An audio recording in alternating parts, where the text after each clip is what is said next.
When Hurricane Helene caused massive destruction in western North Carolina, Lowe's sprang into action, helping with disaster relief in its own backyard. And of course, that meant donating millions of dollars of supplies, volunteer hours. But the Mooresville-based home store also got creative with their relief efforts. WCNC Charlotte's Michelle Bowden shows us how the company is continuing with their efforts 1 year later.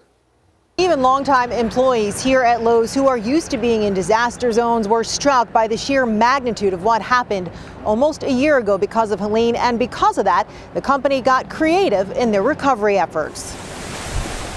I've seen storms in Wilmington, I've seen storms in other parts of the country.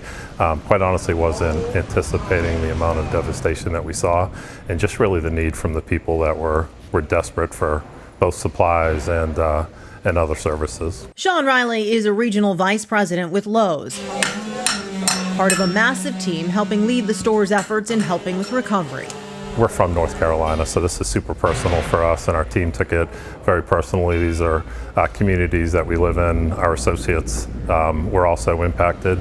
We first met Sean in the days just after the storm blew through in Swannanoa, where entire neighborhoods were shredded. Lowe's volunteers were working alongside others, doing what they could to salvage what they could.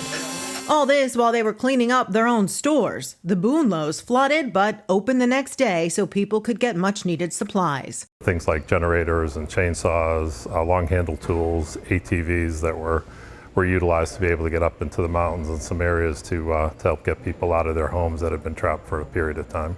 But then the Lowe's leadership started thinking outside the box. At Thanksgiving, they hired local restaurants who'd been hit hard to make Thanksgiving meals to be donated to the community. And there was more. The Arts District was completely shattered, so people lost everything. So us doing our business grants to be able to get these businesses back up and running. We had an art exhibit in our store in East Asheville that we were able to bring artists into the parking lot so that they could sell their wares.